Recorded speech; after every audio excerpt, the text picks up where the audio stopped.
Welcome back, ladies and gentlemen. I'm your host, Chris Crenshaw, and we are live from the 336 once again for episode 167 of the 815 Exchange. And yes, another week down. We got a lot to talk about in entertainment. We have, of course, that prime card and whatever happened at the end of Dillon, Danis versus Logan Paul. And, of course,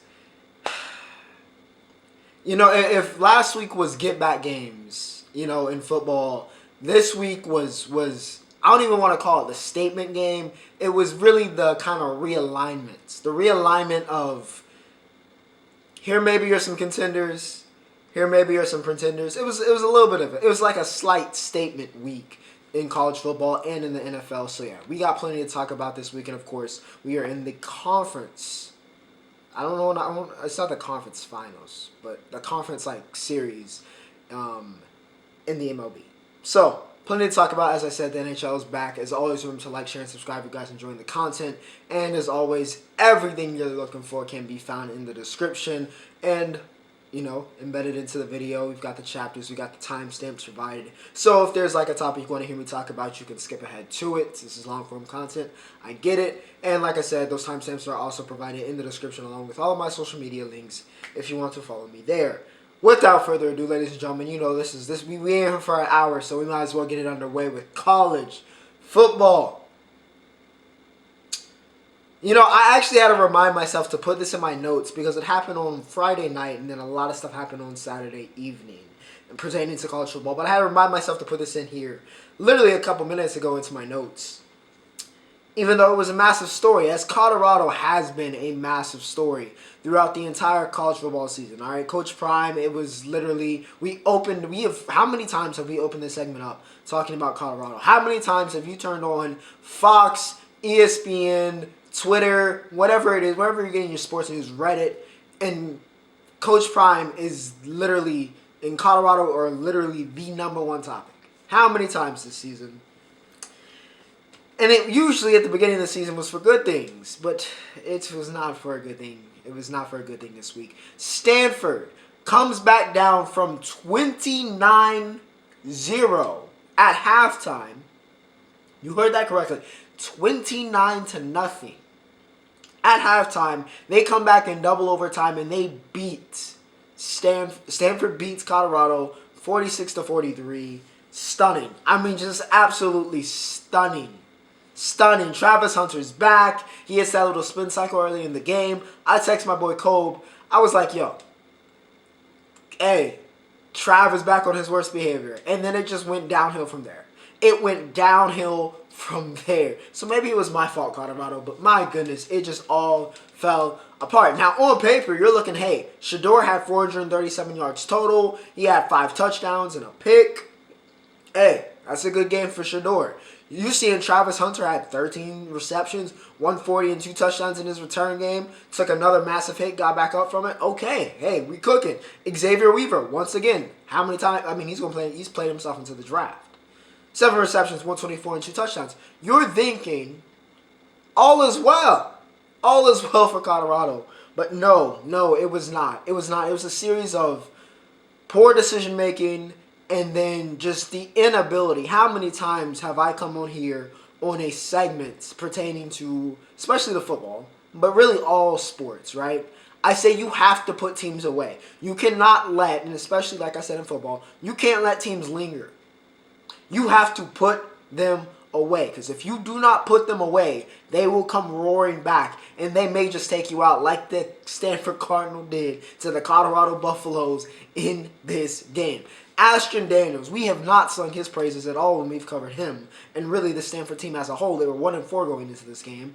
He had 435 yards total, 4 touchdowns, but this game was stolen by the performance of Alec Ionomanor, who had 13 receptions, 294, and 3 touchdowns. A historic day for Alec. And normally, right, we'd be like, okay, maybe it was Amarion Cooper that was on Alec. No. Travis Hunter was guarding Alec. It didn't matter. Travis got cooked. He did not look any part of the lockdown corner we had seen earlier in the season. Any parts. Now, first game back, he played a lot of snaps. He was very visibly tired. And after some of the hits he took offensively, he was very visibly shaken up a little bit. But if you're going to play him and you're going to claim that he's him, he has to be him. And in the big moments when he was needed to be him, as much as I love Trav and I think he's going to be a great, phenomenal player, he was not him. He was not. Stanford did not quit. Many teams would have quit. 29-0, they would have quit. Stanford did not quit. In Colorado, I mean, I really can't even really say they got exposed. We'll talk about a team that got exposed this week. But they got exposed, again, really. And that defense, once again, leaves a lot to desire. That secondary, which usually is the better part of that defense, got scorched, okay? Got absolutely scorched in that second half. Stanford fought all the way back. Made plays when necessary in overtime.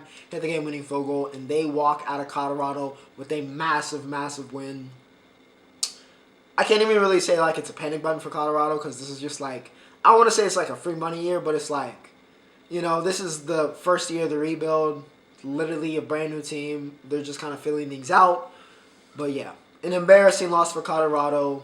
Prime said his players need to choose whether they want to be great or not. I think the coaching staff also needs to choose whether they want to be great or not. Because yeah, Colorado, a very humbling experience. Congratulations to the Cardinal though. Alabama. Survive and advance. That is the motto this year for Nick Saban's Alabama because it's another survive and advance. Arkansas has to be the best 2-5 team. They can't win a game to save their life or finish off a game.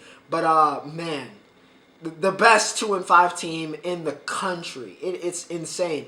Jalen Milroe, once again, on the prep. Listen, brilliance. Mediocrity. He hangs on that line like nobody else in football today. And once again, it was moments of absolute brilliance. Absolute brilliance. How did he do that? How did he avoid pressure? How did he make that throw? So why in God's name did he just do that? Why is he taking these sacks? All over the place, but Milroe once again gets it done. It's another week where Milroe gets it done. 238 and 3 touchdowns. Listen, it's almost balanced. In a weird, chaotic way, it's almost balanced for Milroe, but he does enough yet another week where he gets it done. That's all you're going to ask for. Jalen King, by the way, had 7 tackles, 1.5 TFLs. That that Alabama defense, once again, has been the catalyst is going to be the catalyst as well for the majority of their wins, whether it's the front 7 or somebody in the secondary. Apparently not Kool-Aid McKinstry, because boy, has he regressed. Or maybe he was just overrated from the start. But nonetheless, somebody on that defense, probably in the front 7, is going to make a play that's going to save the game for Alabama. Jalen Key was that guy in this game. KJ still had 150 and 2 touchdowns, but it wasn't enough. Landon Jackson went off for Arkansas. Oh my goodness. 11 tackles, 3.5 sacks. Just a completely dominant game. Dominant game. Alabama's offensive line is one of the worst which sounds absolutely blasphemous. One of the worst offensive lines in the country. I'm so serious. The Bama offensive line is horrid. And Landon Jackson said, oh, time to eat. And boy, did he eat. I mean, feasted. Feasted. That part wasn't even really on Milroe.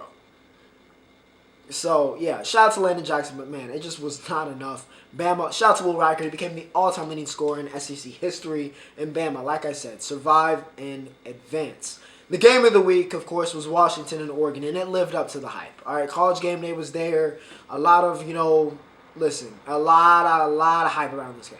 A lot of hype around this game. And the people that were hyping it up still were like, yo, there's not enough hype around this game. I think it was a necessary amount, but I think some people are carrying chips on their shoulder. But, nonetheless. Washington, at home, got to sing Purple Rain at the end because Dan Lanning lost his mind. I mean, absolutely lost his mind. I don't know in what scenario you do not punt the ball there. There's aggressive coaching and there's just stupidity. All right? Now, this wasn't as egregious as Mario Cristobal running the ball with Don Chaney against Georgia Tech last week and fumbling, even though we're going to talk about Miami. They played Carolina this week. Really big game. We'll talk about that. But not that egregious, but boy, it was close. It was close. Punt the ball. You're facing the Heisman winner, presumably, after this week, okay? First-round quarterback. He's the story currently of college football, Michael Penix Jr.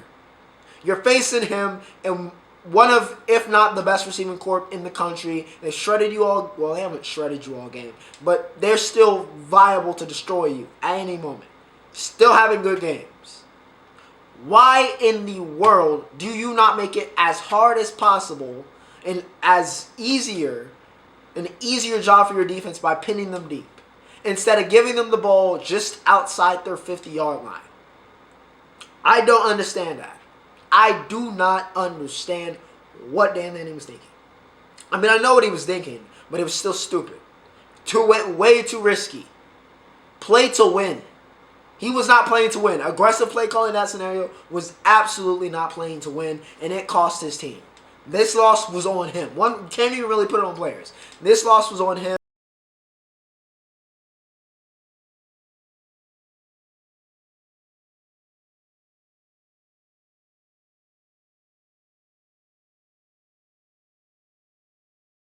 It's Rome, the #1 receiver, one of the top receivers in the coming draft. Some NFL teams can be very happy. He stole a show in this game, by the way, but yeah, he gets the 18-yarder, go ahead, with 1 minute and 38 seconds to go, and that was all she wrote. The Heisman Trophy winner this year, Michael Penix Jr., finishes with 302, 4 touchdowns, and a pick. Dillon Johnson had 100 yards rushing and a touchdown. Rome, as I spoke before, was, even though with me calling Mike, who's going to win the Heisman this year, the Heisman winner after this game, this was the Rome, okay, this was Rome's game. This was Rome's game, absolutely. 8 receptions, 128, and 2 touchdowns. He lived up to the hype. Polk as well, 6 receptions, 118, and a touchdown. Josh Jackson had 6 receptions, 58 yards, and a touchdown as well. Great job spreading the ball around by Penix, but like I said, Roman Dunsi was that guy, okay? He was that guy when it mattered. He showed up and closed the show. Olafosi, I also had to give a shout-out to on the defensive side of the ball, even though there wasn't, a lot of great defense in this game. But still, nonetheless, 11 tackles and a sack for him. Bo Nix, man. Bo Nix. I mean, did what was necessary to win the game, but man, you just let down. 337 and 2 touchdowns. Wasn't his finest game, but still, did enough to win. Did enough to win. I mean, you can say, hey, he got the ball back and didn't get it done, but listen, he shouldn't have been in that position from the jump. All right? Should have been in that position from the jump. Bucky Irvin continues to be a great running back this year. 161 and a touchdown for him. Troy Franklin. Listen, he had his moments. They were going back and forth. All right? They were going back and forth in that game. He had his moments where it was like, uh-oh. But that second half, he really came alive. 8 receptions, 154, and a touchdown from Troy Franklin, who we've once again mentioned alongside Rome and Marvin and Mecca and everybody else. Is one of the best receivers in the country. Like I said, you can't give Penix. You just cannot give Penix and Rome and Polk and that Washington offense. You can't make it that easy on them, and Dan Lanning did, and it cost them massively. Washington stays undefeated. They're the toast of the Pac-12 right now, and yeah, Michael Penix has all but won the Heisman Trophy. Oklahoma State upsets Kansas. I mean, OK State, a horrid start to the season. But I don't know what it is about Gundy and just historically, I'm going to start real slow, get upset by some no-name team, and then all of a sudden Big 12, and it's real. It's real. Oh, it's time to play. It's time to play. I don't know what it is about that, but that's just a reoccurring thing. But the Cowboys here, they, like I said, get the upset. Alan Bowman, 336 and 2 touchdowns. This was the Ollie Gordon second game, okay? Ollie Gordon, 284 yards total, 2 touchdowns. And of that, by the way, 6 receptions, 116 and a touchdown. Ridiculous. Absolutely ridiculous. Kansas couldn't stop him. They couldn't have dreamed of stopping him. Took over this game. Rashad Owens as well, I got to give a shout out to. 9 receptions, 112. Brendan Presley, 8 receptions, 79 yards, and a touchdown. One of those rushing as well. Cullen Oliver, 7 tackles, 2.5 sacks. Nicholas Martin, 9 tackles, 1 sack, and 1.5 TFLs. Jake Bean, listen, he wasn't bad as well.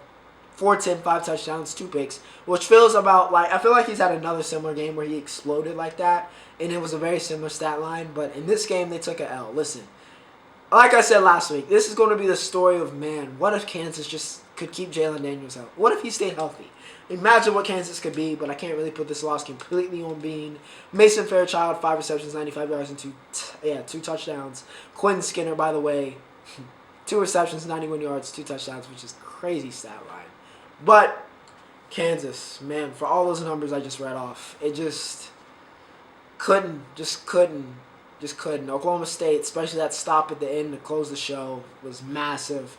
They came to fight, man. Oklahoma State, like I said, in Big 12 play, they're a different beast. Kansas effed around and found out. Pittsburgh, Louisville just beat Notre Dame, who we're going to talk about next, by the way. Louisville, riding high. They're facing Pittsburgh, who have been god-awful. We don't even know if they have a quarterback that's an actual Division I quarterback. It's been misery. Absolute misery. Yeah, none of that matters, okay? Apparently none of that matters because Louisville just laid an egg. Laid an egg this week. Pittsburgh scored 24 unanswered points to upset the Louisville Cardinal. Valou, who I don't think anybody has said a single positive thing about him since the season has started, had 200 yards and 2 touchdowns. Looked like a competent quarterback in this game. Unbelievable. MJ Devonshire, he had a pick 6 in this game, which proved pivotal and really put the game away. Jake Plummer, nightmare. 2 picks in this game for him. Thrash was the only guy that really showed up offensively. He had 9 receptions, 120. But boy, oh boy, oh boy. It wasn't even close to being enough. Because that defense crapped the bed. Plummer crapped the bed. Louisville just lays an absolute egg against Pittsburgh. And Pittsburgh takes advantage. They get a huge win. Maybe that shifts the momentum. But yeah, embarrassing. Embarrassing for Louisville. Finally, it happened. Y'all been waiting on this one. I know if you've been following me in college football. I said this was going to happen. So I'm actually not that fired up about it. Even though I'm kind of sick and over the 50,000 think pieces I'm seeing about USC. When I'm like, why are you writing these think pieces now when you could have written them the entire season? Why are you surprised about what happens if you watched a lick of USC football after we played the 2 scrubs we played earlier in the season? You would have known this was going to happen. I told you last week. I said we were going to get butchered by Notre Dame. I said Sam Hartman was getting it back in blood. Marcus Freeman's getting it back in blood. I knew we were going to get blown out. So that was no surprise. Absolutely no surprise. The only surprise in this game was the fashion in which we got blown out. Because I did not expect Superman to finally find kryptonite in South Bend. I didn't expect that. I didn't expect Caleb Williams to play the worst game of his life. Okay, the worst game of his life against Notre Dame. It was like watching a completely different player. Okay, a completely different player in this game versus Notre Dame. I don't know what it was, but the decision making wasn't there. It was all bad. It was all bad this week for Caleb. Credit where credit's due to the Notre Dame defense, but boy, oh boy, not the way. Can't even really put this on the defense. Shockingly, amazingly. They scored 48 points, and I can't blame the defense in this game because the best player in the country played the worst game of his life and gave them favorable field position every single time. Hartman, by the way, like I said, he didn't have to do too much. 126 and 2 touchdowns. Estime was under 100 yards. He had 95 and 2 touchdowns himself. J.D. Bertrand, though, 11 tackles, half sack, 1.5 TFLs. They had 6 sacks of one Caleb Williams, who was, just uncharacteristically bad. 199, 1 touchdown, and 3 interceptions for Caleb Williams in this game. Just an absolute nightmare. He is getting shredded currently. Getting absolutely shredded. Xavier Watts had 2 of those picks. Ben Morrison, by the way, one of the best cover corners in the country, had the other. Simply put, just getting shredded currently. Getting shredded, and it's deserved. Because this is a couple games. All right, this is a couple games in which we talked about Caleb has been off. All right? He's been doing too much, in a way. It's not the talent. It's not the throwing. It's not any of that. He's been doing too much for the past couple games. It's been too much hero ball. And honestly, I think, it's a good thing. You want, you want your superstars, you want your stars, you want your players in general. You want them to be confident. Not that I'm saying, I don't think Caleb was veering into cocky territory, right? And I don't think the stars got too bright, but I think he was buying into his hype a little bit too much. He was buying into the I'm Superman. I'm Caleb Williams. right? I'm the guy. I'm the reigning Heisman winner. I'm the number 1 overall pick. It's all but set in stone. I'm the guy. I've dominated so far. My bad games, I scored 4 touchdowns, right? I'm Caleb Williams. I'm him. He bought into that a little bit too much because some of the decisions made in this game on those interceptions, which proved also costly in this game. Some of those throws, it's like, you don't have to do that. The first one, he missed. He straight up missed. He tried to make something happen, and he straight up missed. Overthrew him. Had an open receiver. The other 2, just, why are you making that decision? Why are you trying to make that throw? I understand the supreme confidence you have in your abilities, but you don't always have to make that insane play. We know you can, but you don't always have to make that insane highlight level play. Sometimes fold. You gotta know when to hold them. You gotta know when to fold them. Caleb has a little bit of that gunslinger in him, and he needs to get rid of that for him to truly become. He was never generational, by the way. Even though we compare him to Mahomes, all that stuff, he was never generational. He's an elite quarterback prospect, don't get me wrong. But I never had him plagued as generational, even though I know some people were like, yo, he's generational, once in a life, blah, blah, blah, blah, blah. All right? And I love Caleb. But he has a little bit of that gunslinger in him. He needs to get that gunslinger, some of that out. Some of it because you still need the magic that makes him Caleb Williams, but he needs to make better decisions. Know when to fold him. Just throw it away. Or just don't make that play. Or just run and get the yard or 2. Live to fight another day. You don't always have to make the spectacular play. I know that's what makes you great, but you got to know when to make that play and when to, hey, I don't want to put my team in a position to lose. Because that's what he did. As great as he is, he put us in a position to lose in this game, and that's what happened. I can't put this on the defense. When they're, like I said in the Oregon-Washington game, when you're given favorable position, Estime, Hartman, Notre Dame's a good team. They're going to make you pay. If he doesn't throw those picks here and basically giving it to them in their own red zone, and Notre Dame has to fight a little bit more and work for it, maybe this is a different discussion if they drive down the field. Or maybe the USC defense, who played solidly at points, makes those stops. But we never know that because Caleb made those mistakes. And yeah, as much as I love him, this one's on him. I'm not putting it really even on Lincoln or Grinch, who I asked to tarmac last week. I'm not going to put this one on him. This one's on our guy.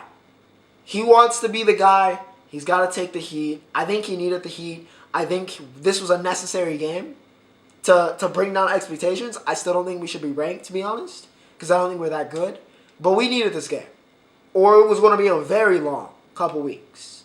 So yeah, a nice humbling experience. It sucks to lose to Notre Dame, but you know what? It was necessary. Notre Dame gets their get back. And like I said, humbling experience for Caleb Williams and the USC Trojans. Carolina takes out Miami. Yeah, it's finito, done. However, it's great times to be a Carolina fan. Drake May making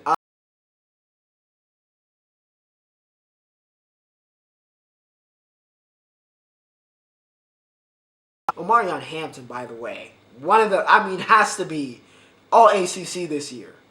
I know we talk about Drake and that's the offense, right? Omarion Hampton has balled out, especially in these big games in which I come up here and talk about. He has balled out. 197 plus 20 yards receiving and a touchdown. So 2 touchdowns for Omarion Hampton. Another great game from him with over 200 yards.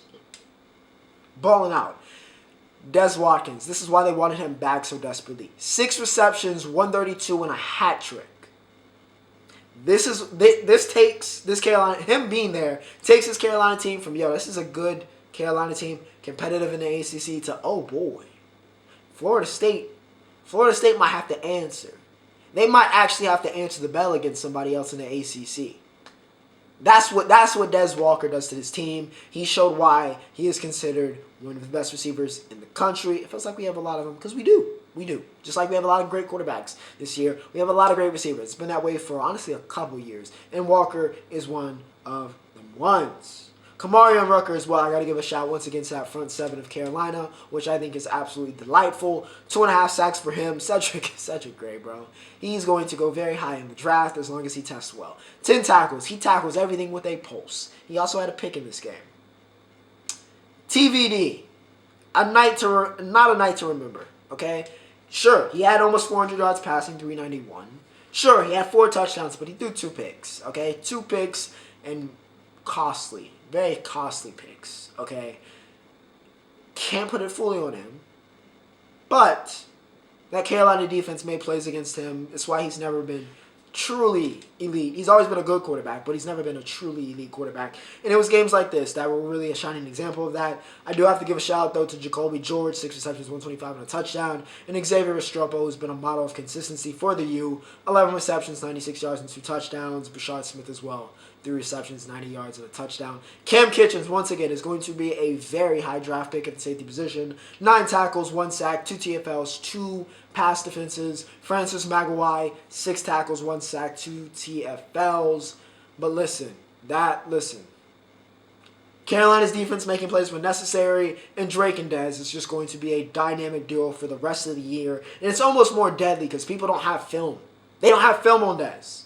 They don't have anything to watch. I mean, they have this game now, but they don't have too much film to watch on Dez Walker and Drake May and their connection because it's so fresh. So in some ways, even though it sucks that he didn't get to play the full season, kind of works out better for Carolina. But we will see what happens. But I think them and Florida State are pretty clearly the cream of the crop in the ACC. Mizzou takes out Kentucky 38-21. D-Rob, 6 tackles, 2 sacks, 2.5. Devin Leary. He's not that guy. He ain't that guy. 123 touchdowns and 2 picks. It was a disaster class. Ray Davis had 128 yards, but it didn't matter. Deonte Walker, 7 tackles, 1 sack, 4 TFLs. Mizzou. All Mizzou in this game. From the jump, they needed their get back. They got their get back. Brady Cook didn't even really play a great game. Offensively, they didn't really play a great game, but their defense and they just found ways. Just found ways to get it done. And, yeah, they needed this one. They absolutely needed this one. And to end off the major games in cultural wellness this week, of course, Oregon State took out UCLA 36-24. DJU continues to be very, very solid this year. 266 and 2 touchdowns. Once again, we were talking about Silas Bolden on this channel. 5 receptions, 87 yards, and a touchdown for him. Jack Villan, another iconic single-digit touchdowns. 3 receptions. 80 yards, 2 touchdowns. Such a beautiful stat line. Calvin Hart, 5 tackles, 2 sacks in this game. Ryan Cooper had a pick 6. Dante Moore is not ready for prime time.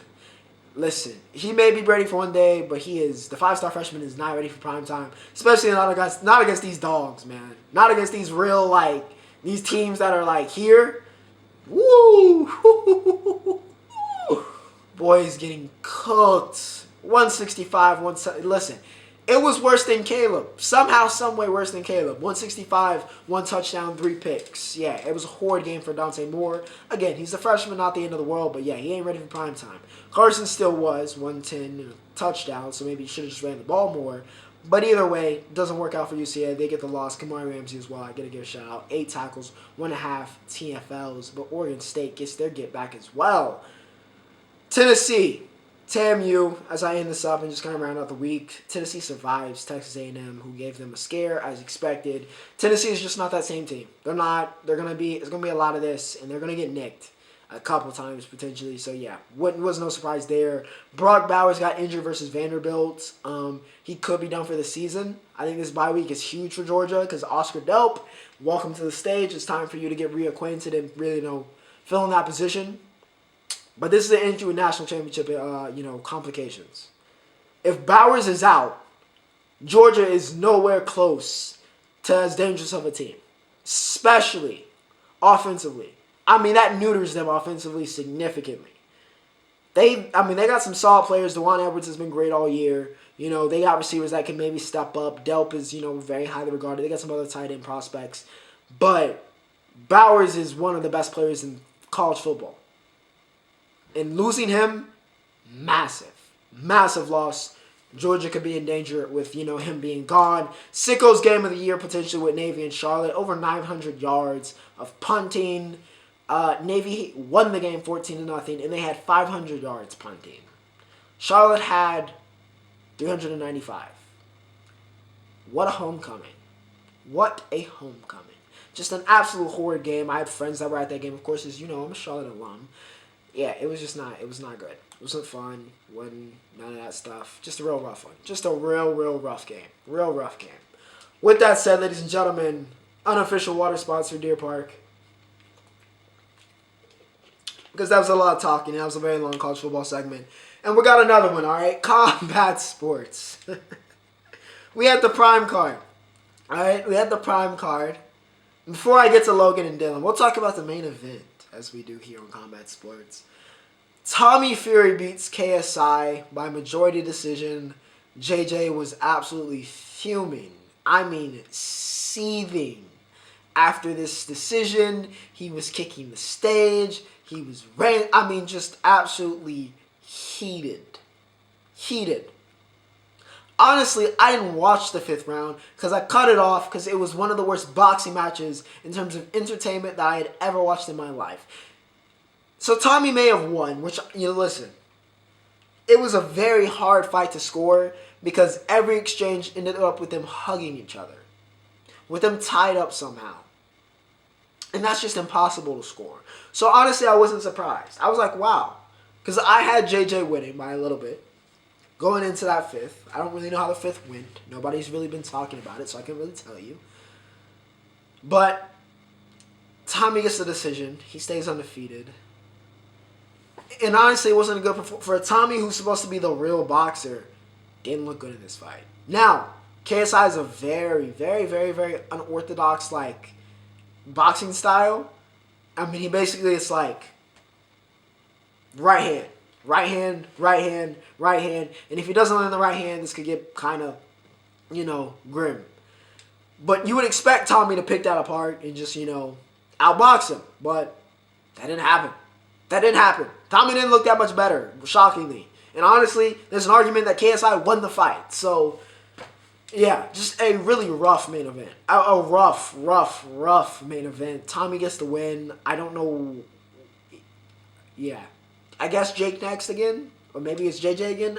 I don't know. It was a rough main event. However, the co-main event, which felt like the real main event because of what happened and just kind of the intensity behind it, was much more entertaining. I won't say it was much better, but it was much more entertaining. Logan Paul absolutely embarrasses Dillon Danis.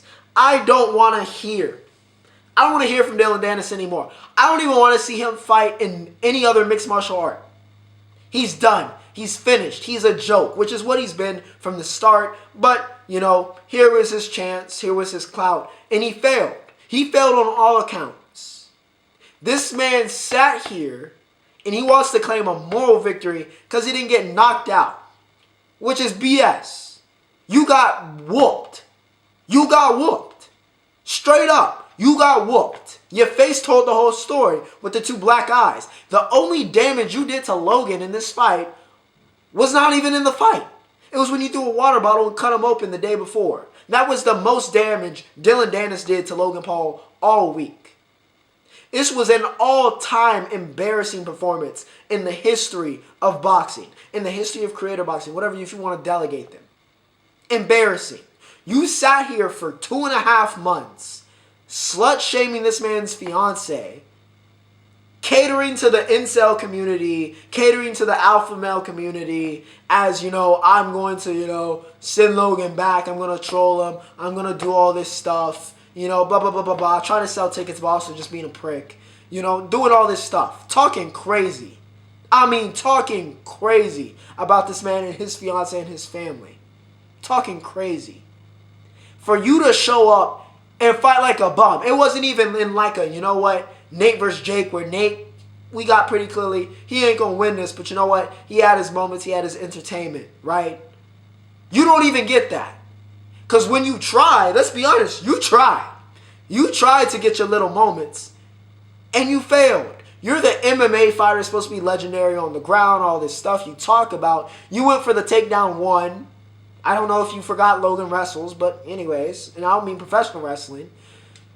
You failed the first takedown, and then after the fight, in the most embarrassing, but also one of the great entertainment moments, I guess, of the night, the best entertainment moment of the night, and possibly of the weekend, your dumbass decided, I'm not going to censor that either, your dumbass decided to go for a guillotine, which you failed. And if Logan had hit that hammer fist, we'd be having a completely different conversation because you would have been knocked out. But lucky for you, lucky for Dillon Danis, Logan misses the hammer fist, but nonetheless, Dillon Danis is once again on his back, as he got on his back earlier in the fight again, and as he claimed Nina was throughout her entire life. But once again, Dillon Danis was on his back. He seems to like that position quite a bit. He was on his back, embarrassed, nearly got hammer-fisted, so he gets up, he tries to fight Logan. He then, security storms the ring. Logan's just chilling back, watching this dude be an idiot. Dillon tries to swing on security. He misses like he missed all night in the fight. And yeah, just an absolutely embarrassing. He gets escorted out. He has 2 black eyes. He looks quite angry before he hops on to get Twitter fingers again. Just an absolutely embarrassing. That's the best way to put it. Absolutely embarrassing. What an absolute failure of a human being. Absolute failure. I don't care that you're not a boxer. You took the fight. I don't care that you got your bag. Congratulations. You got your bag. Don't show up in any type of fighting, octagon, ring, squared circle, whatever you want to call it, ever again. I don't even want to see you come to professional wrestling to hop on like an indie. You're a bum. A bum. You talked crazy and then had nothing. He didn't knock me out.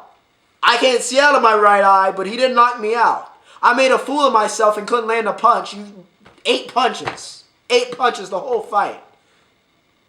Couldn't land missed both takedowns, missed the guillotine. What did he do? What win? What moral victory? You're a joke. As you've been. A joke. A J-O-K-E. But thanks for the entertainment value and congrats on your bag. But you failed. Alright, you failed. Logan with a massive W. And then to top it off, he calls out Rey Mysterio. Says boxing is just a hobby. Calls out Rey Mysterio for the US title. WWE. Triple H is crying tears of happiness. What a weekend for Logan Paul. Absolute redemption. Dillon Danis is a joke. To kind of wrap up the rest of that prime card, has some other interesting things happen. Like Saul Poppy is washed. He lost all that weight and is washed. Alright, Slim KOs him in brutal fashion. He just ain't that same guy. Honestly, they could have stopped it after the first knockdown, but, touche. Dean, the Great, continues to be one of the best creative boxers. I'm not going to lie, pound for pound. He works Waleed. It was actually a solid fight. Waleed had his moments, rocked him early on, but Dean, again, can actually box and, put it on Waleed. He wins. UFC also had a fight night, quickly. Edison Barboza, UD'd Sadiq Youssef.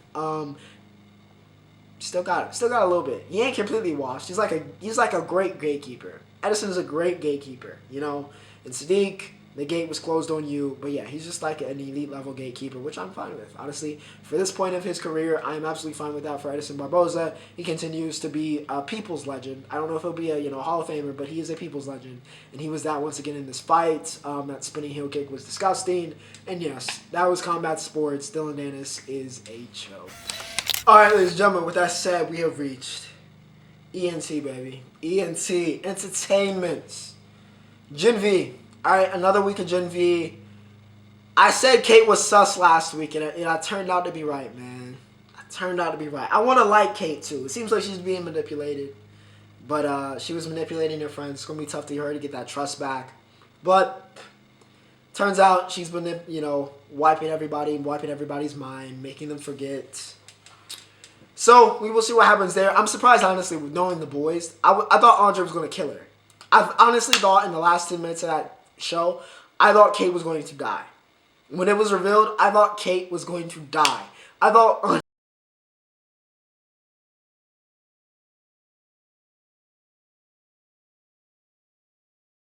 to see where that goes. Him seeing the Muppets once again is a great way to get around the censors, by the way, and just kind of lower some of the gore, which honestly was really honestly genius. But we'll see what happens with Sam.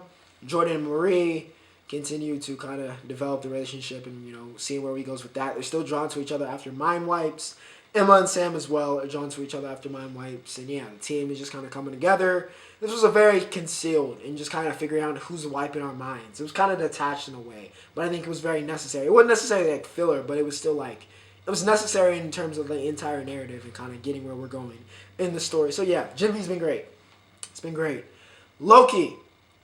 Episode 2, Season 2. Alright, the timeline gets absolutely nuked. Okay? Multiple timelines get absolutely nuked in this. But some of the good things, besides, you know, timeline's going to crap. Obi and Casey, that was kind of crazy.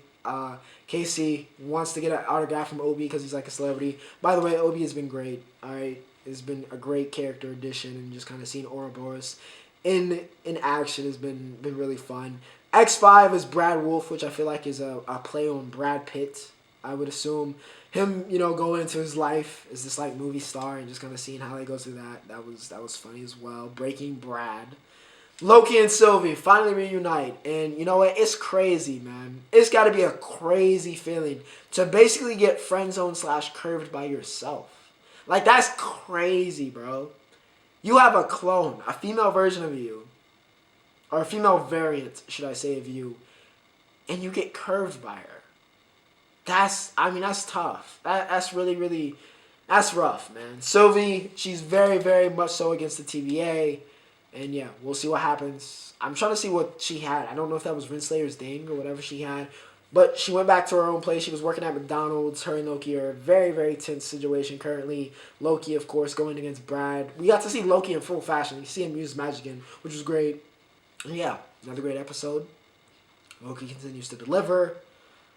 Music. A big week in music. And disappointingly, I know, I'm not going to really give a rating to any of these, but I will talk about them. Alright, first, Offset dropped an album. Set It Off. It was great. It was great. It was his masterpiece. At least so far in his career. This was the best. This could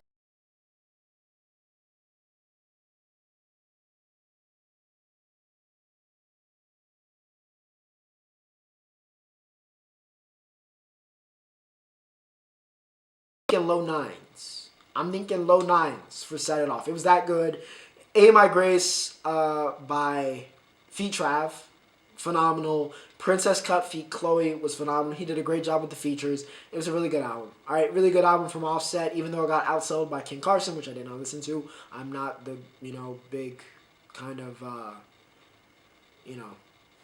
Cardi and his crew's fan, which I cannot remember the name. I don't know why I'm blanking on just Lone and Ken, and I do not know why I'm blanking on the name of that label. But anyways, I listened to that. Outsold Offset, which is kind of crazy. But yeah, Offset's album was really, really good. And Then You Pray, Westside Gunn. Alright, that album was phenomenal as well. That would get somewhere in the nines, alright? Maybe a little bit higher than... Actually, it might be low nines as well. I'll say that type of range. But yeah, another great album. Westside Gunn. Another great album from Westside Gunn. Okay, it's just he's one of them. He one of them. Costas, feat. The rest of Griselda, and JD Wrist were my two favorites off of first listen. But yeah, a phenomenal album. And to cap off this legendary week in music, we had Bad Bunny return. So the charts are cooked. Alright, the charts are cooked next week. He had Nadie, Sabe, Loki, Vas a pasar, manana, excuse me. Monaco and Mercedes Carota were my favorites on the album off of first listen. It was another really good album. I'd probably put it around, low nines, maybe high eights. A very good Benito album. It was very much so back to like Trap Benito, which a lot of people were very happy about. But yeah, just another, it was a really... one of the best, honestly, weeks in music in terms of album production that I can remember, with Offset, Westside Gunn, and Bad Bunny's albums. Of course, we had other people drop. Like I said, King Carson dropped. A lot of people like that album as well. Adonis dropped the My Man Freestyle, which, of course, as we all know, was the best song of the week. Okay? Bar none. Old Town Roads, #1 record, is in jeopardy after the My Man Freestyle dropped. Adonis Graham, he's the next one, man. He's the next one up. He's the Prince of the Six, and, it showed. It showed. Just the hardest freestyle. Probably heard all year, but yeah. Legendary week in music, a great week in entertainment. How many times have we been able to say that lately? Let's talk about the Major Leagues. MLB, baby. MLB. Time for conference, championship series, man. ALCS, the NLCS. We'll start off with the ALCS, all right, because they got first dibs, all right. Texas, in the battle for Texas, the Texas Rangers take out the Houston Astros in game 1-0. Tavares' fifth inning home run puts the game away. Evan Carter. The rookies, man. The rookies have been unbelievable. Hey, they've been unbelievable lately, bro. Carter, living up to the hype. Just the moments he's had in this playoff run so far for the Rangers. And once again, with the catch here, got a run in this game, he has been everything they expected and more. Shout out to Evan Carter, his heroics once again getting it done for the Rangers. And of course, I got to give a shout out to the pitching staff because they shut down that Houston offense. No multi-home run game for Jordan Alvarez and all that stuff. Jordan Montgomery, former Yankee. 6.1 innings, 6 Ks. He was great. And then the bullpen came in and just kind of closed the show for the next 3. So, congrats to the Rangers. They get it done. I think on the road as well, if I'm correct. I believe the Astros had home field, so I think Game 1 was in Houston.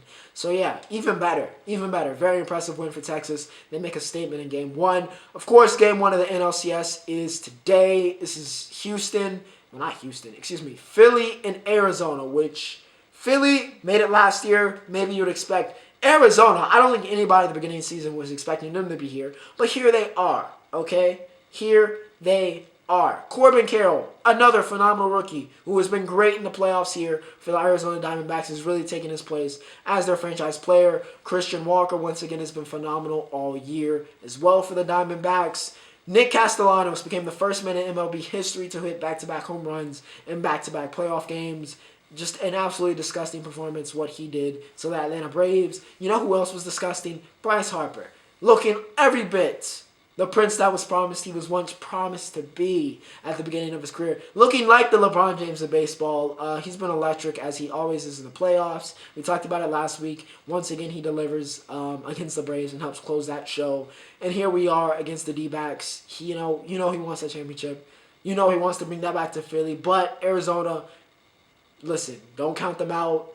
Do not be surprised if they make this as a series. Going to be very interesting here in Game 1. But yeah, should be a good one. Somewhat the future versus the present in Arizona versus Philly. And of course, the Battle of Texas is going to be, always was going to be interesting. So yeah, some interesting ALCS and NLCS matchups in the MLB playoffs. With that said, ladies and gentlemen, that of course brings me to the NFL. And that brings me to that whatever we want to call that Thursday night game. Listen, the Chiefs did enough to win, but it was not pretty. It was not pretty. Of course, let's get it out of the way. T Swift was, in fact, in the audience. That's all I really need to say about that. Her in traveling public this week. So, Swifties, there's your update there. However, for those that came for football, Caleb Williams might be a Bronco. He very well may be a Bronco next year because Russell Wilson had his worst game of the season. 13 for 22. 95 yards in 2 picks. Let me check if he had a fumble, by the way, in this game. No, just some JP ride. Anyways, this was the no good, very bad game. Mahomes had over 300 yards, but again, it was still like a okay game for him. 1 touchdown, 1 pick. They didn't run the ball particularly well. Travis Kelce was all over this game though for the Chiefs. 9 receptions, 124, but he didn't get a touchdown. Didn't really matter.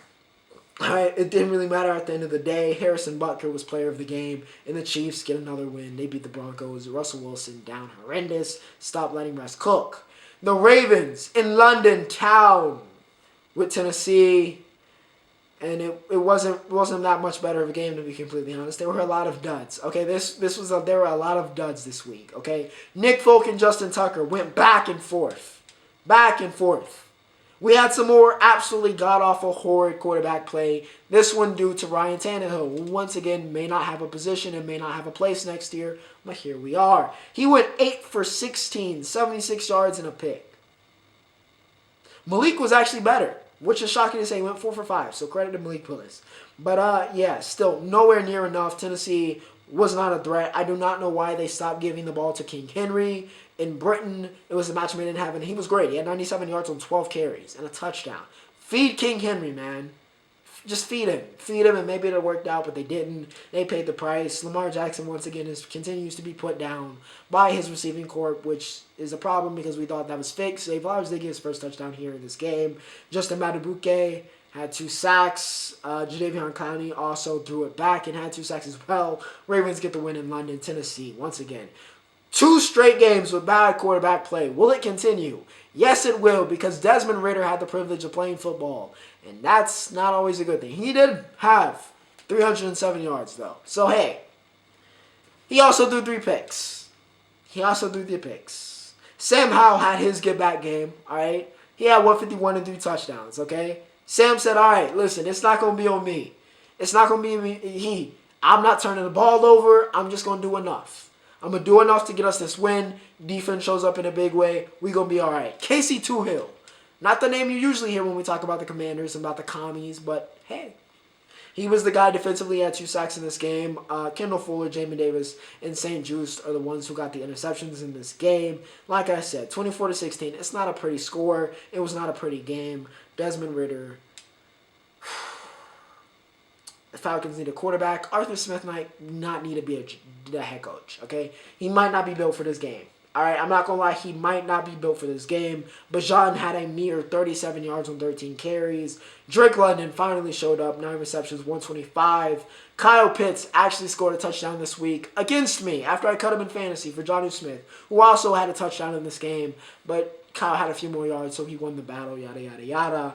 But, that was the positive, the only positive. And, maybe Bud Dupree and Arnold Ebitike playing well, but that was about it for the Falcons. Desmond Ridder is not a starting quarterback. Are we done with the bad quarterback play? No, we're not done with the bad quarterback play, because Geno Smith also played football and looked like old Geno and not Seahawks Geno. Yeah, 323, 2 picks, two very costly interceptions for Geno Smith, and the Seahawks just could not get it done. Great defense, right? Burrow, he goes 185, 2 touchdowns. He wasn't as crispy. Him and Jamar Chase didn't go off like they did last week. It was a little bit of a wet game. But how about that defense? Which Cincy needed. They needed a game like this from the defense to show up and just kind of show that, hey, we can hang, we can get it done. When the offense isn't like crispy and is not dominating, hey, if we want to be contenders, we can help us get back into this, honestly get back into this year. They're back at 500 with this win, which is massive because it looked rough. We were hitting panic button earlier in the season. However, this defense was phenomenal in this game. Logan Wilson had 11 tackles, 1 sack, and 2 TFLs. Dax Hill had 8 tackles, 2 pass defenses, and a QB hit. Sam Hubbard got to Geno Smith 5 times. They got to Geno 13 times. Not 13 sacks. They had 4 sacks, but 13 QB hits. That adds up. Sam Hubbard, once again, a great game. Trey Hendrickson as well. Another great game from him. Cam Taylor-Britt and Mike Hilton get the picks on Geno, and yeah, just more bad quarterback play in the Bengals defense showing up big time. Finally, let's escape the horrid quarterback play. Psych, Gardner Minshew threw 3 picks. Listen, this was a legendary week for bad quarterback play. Okay? If you haven't noticed the reoccurring theme that I've repeated over and over through these first, 4 games, it's that if you lost you've lost this week, it was probably because of your quarterback. Okay? There was not a lot of great quarterbacking. Okay? It was a horrible week, fantasy week-wise, by the way, for quarterbacks, I'm pretty sure. Anyways, Minshew, 300 yards passing, but none of it matters because he threw 3 interceptions. He ain't the answer in Indy. Okay? I know there was that faint hope. Maybe, Minshew magic. Nope. T-Law had 181 and 2 touchdowns. Etienne was dynamite in this game. 2 touchdowns rushing, including that long 22-yarder, which, was massive and kind of putting this game away and putting some distance between the Jags and the Colts. Jags moved to 4-2. A very quiet 4-2 after, once again, another team that we were almost hitting the panic on. But they fought back. They're back in charge. They take out the Colts in a big divisional game. The Miami Dolphins continue to look like one of the best teams. The Carolina Panthers, once again, do not control their pick and are 0-6. I don't know if they're going to win this week. It wasn't even a bad game from Bryce. He didn't turn the ball over, which is an improvement. A big improvement. But it didn't matter. Because the Carolina Panthers are not a good football team. They're not a good football team offensively. They're not a good football team defensively. Hell, special teams are probably not that great either. If he really wants to, make that of relevance. So, yes, once again, another rough week to be a Panthers fan. However, Adam Dillon looks like Adam Dillon again, 11 receptions, 115 and a touchdown. That's honestly been the best story this year for the Panthers has been Bryce and Dillon kind of, creating that that rapport and they've been connecting very, very well. I think that's going to be better for him as we go on with the season, as long as Dillon and himself, stay healthy. I think that'll be a very good thing for his development. And like I said, he didn't turn the ball over, so some positives. However, Tua continues his MVP bid, 262 and 3 touchdowns. Raheem Mostert, Noah Kane, no problem, 115 and 2 touchdowns for him. He also had 1 receiving, as he always does. Tyreek Hill is on pace for 2,300 yards, so maybe he should be the one in MVP conversations. Yes, you heard me correct. Not just the first 2,000 yard season for a receiver, 2,300. 6 receptions, 163 and a touchdown for Cheetah, and that incredible backflip reset. Yeah, I want to see the video. I haven't seen that yet. He recorded a video or took a picture of him backflipping for his celebration. It was hard. Cheetah, hopefully he's healthy, by the way. I know he came up gimpy with that hamstring. Hopefully he's healthy because he has been dominant as advertised this year. And yeah, Miami continues to be the class, or one of the class of the AFC. The Vikings finally win another game. Of course, the Chicago Bears are the victim. Justin Fields got injured. He wasn't great to really start off with in this game. Cooled way down. And regressed back to the mean. Okay? After 2 weeks of brilliance from Justin Fields, he regressed back to the mean. And also got injured in this game and could be out for a while. Tyson Bagent is not that guy in Chicago. There is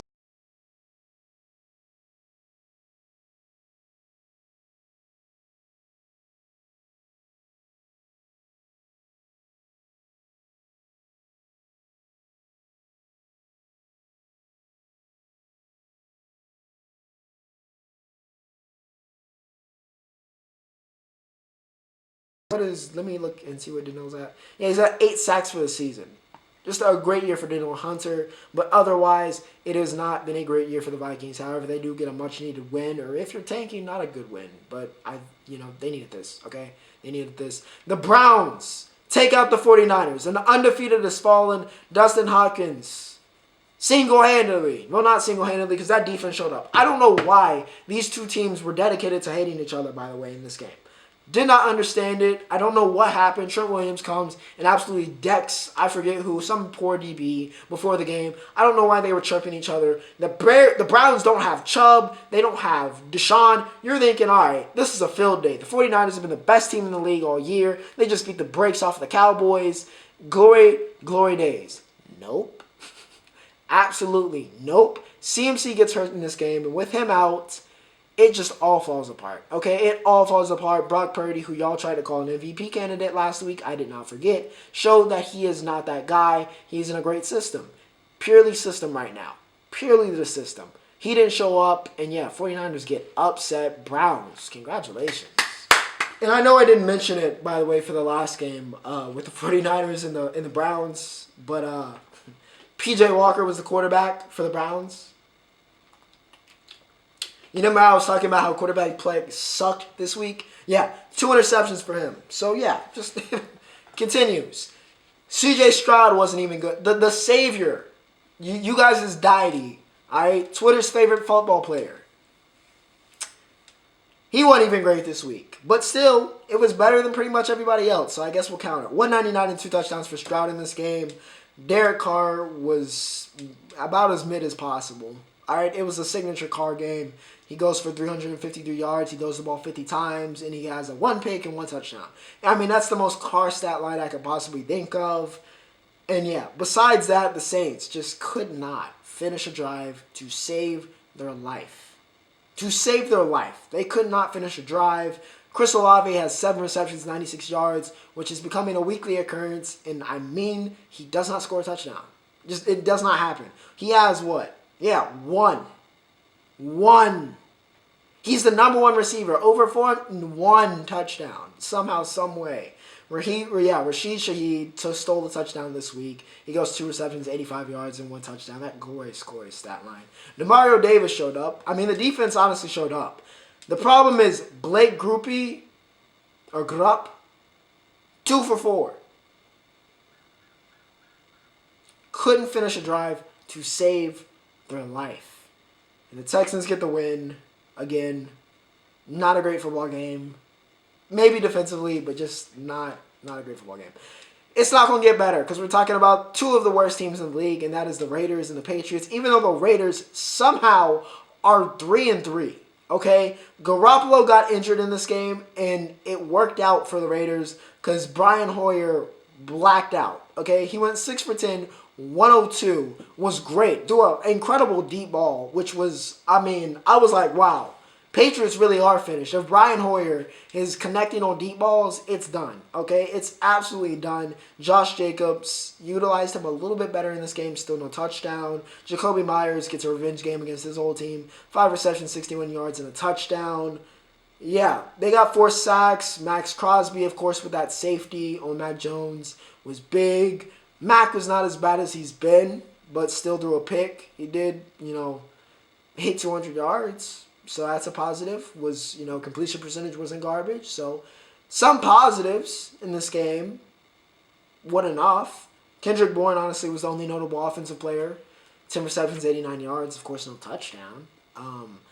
But yeah, besides that, great job to the defenses, but still a very ugly, ugly game. So many ugly games. Max Crosby puts the game away after the Patriots try to come back with Ramondre Stevenson with that late touchdown, but it wasn't enough. And in one of the tank bowls of the year, the Raiders get the win 21-7. The Lions are the best team in the league, which might just be reality.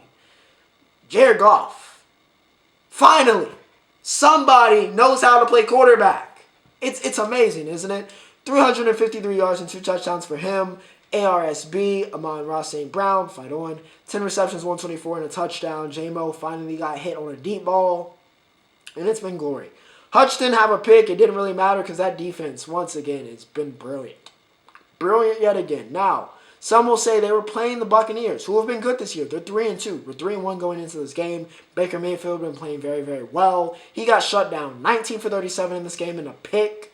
They ran the ball 16 times for 46 yards. Just another phenomenal defensive performance from the Lions, which is a reoccurring theme.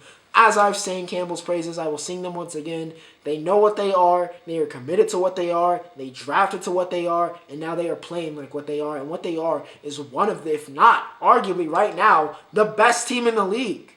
With no Monty, no Jahmyr Gibbs, which doesn't really matter because they haven't used Gibbs at all really this year. Anyway, but Jared Goff looking like a number 1 overall pick. And it's working. It's working right now for the Lions. So yeah, credit where credit's due. The Rams take out the Cardinals 26-9. This could have been a trap game, but instead it was the Matt Prater versus Brett Maher, field goal fest.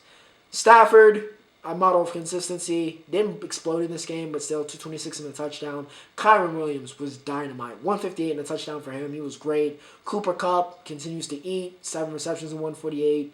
Puka, honestly, could have had way more than he had. All right, this was the first game where him and Tutu kind of took like a backseat and kind of struggled a little bit.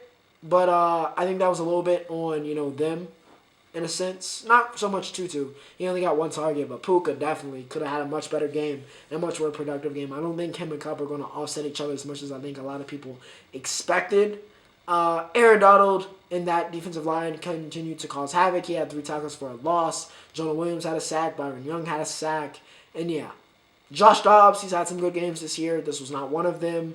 And yeah, he joins the rest of the league with horrid quarterback play this week. And the Rams play one of their most complete games, shockingly enough, and get the win. Eagles-Jets. I really shouldn't talk because we play the Chargers and they're probably going to lose today, but we could win. But probably are going to lose on Monday Night Football. So I really shouldn't talk ill about the Philadelphia Eagles. But we've talked about bad quarterback play all episode long. And one of the great stat lines of the bad quarterback play this week has been that signature 1 touchdown, 3 picks. Dante Moore, Caleb Williams, some of the bums we talked about earlier in this NFL segment.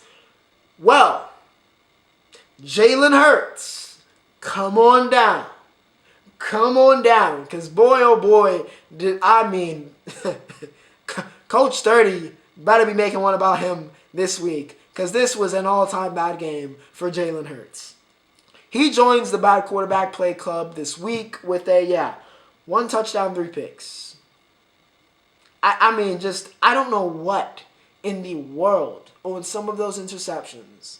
You know, the same way it was like, it was somber to watch Caleb do this. It was like, man, maybe this is a little bit better, you know? This is a little bit better watching Hurts do it, you know? Maybe it's just, star quarterback, bad week, bad week. But maybe it's just the Jets. The Jets defense, for all intents and purposes, they played Mahomes, they played Josh Allen, now they're playing Hurts. They have given all of them issues. They haven't won all of those games, but they have given every single one of them issues. And by the way, for all of the, funeral for the Jets after A-Rod went down, Zach Wilson, another game where he doesn't turn the ball over, and the Jets are now 3-3. They upset the Eagles, take them from the undefeateds. Brees only had 39 yards rushing. Sure, he had 54 and 5 receptions receiving, but only 39 yards rushing. Garrett Wilson, by the way, when he gets an actual, no disrespect to Zach, by the way, when he gets an actual star-level quarterback, oh boy, it's going to be over. And I think we're going to be talking about G. Wilson a whole lot more. He had 8 receptions and 90 yards. An insane catch, by the way, in this game. Bryce Huff had 1.5 sacks. But, the story, of course, was Jalen Hurts just completely combusted in this game. Completely combusted. It was a nightmare. Absolute nightmare. A.J. Brown had 7 receptions and 131, but it wasn't enough. Hassan Reddick, 2.5 sacks, but it wasn't enough because Hurts.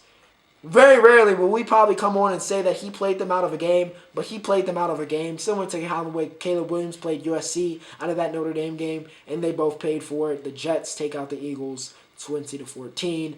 And to end off the disaster classic, God.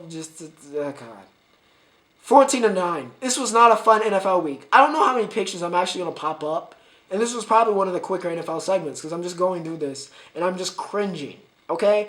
The stars showed up in this game in terms of Stephon Diggs having 10 receptions, 100 yards, and Barkley running for 93. But maybe we should have done more of that because honestly, no drives get finished here. The Bills losing this game for much of it. Come back and get the win with 3 minutes and 48 seconds to go. Josh Allen finally gets a touchdown through the air. Finally gets a second. He only threw for 169 yards. Tyrod Taylor was the other quarterback for the Giants. I don't really need to say too much there. Don't know why James Cook just fell out of favor. I don't really understand that. Terrell Bernard had 3 TFLs. This was a god-awful game, okay? Sunday Night Football continues to just be borderline terroristic with the football. This was just ugly, okay? So very ugly. Such an ugly game. Just a disgusting, revolting game. Brian Daboll was Coach of the Year last year. He has not looked anywhere close to that this year.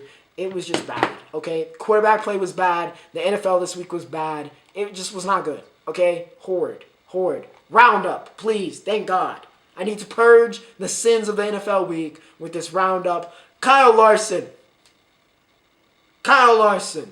He wins at Vegas. He moves on to the Final Four. He will compete for his second championship. No surprise that he is, it was going to be one of the Hendrick boys. you knew that. And it might be both of them because Byron had a commanding lead. And I think he still might have a commanding lead currently in the playoffs in terms of, the cuts. So, bar him just crashing out here, we might have 200 cars in the final yet again. Kyle Larson. He's one of the best drivers in the world. He proves it yet again. He's going to the Final Four. It was almost a sweep. We talked about Magic versus Bird. This is the biggest, series, WNBA finals of all time. The Liberty super team, the Aces super team. And for the first 2 games, it did not look anywhere close to that mammoth matchup we talked about. We were on sweep watch yesterday, but the New York Liberty fought back. They finally fought back. Jonquel Jones looked like MVP. Jonquel Jones, she had 27 and 8. Breanna Stewart, once again, is arguably the best player on the planet. She had 20 and 12. Kelsey Plum, however, Big Plum Dog, had 29, but it was not enough.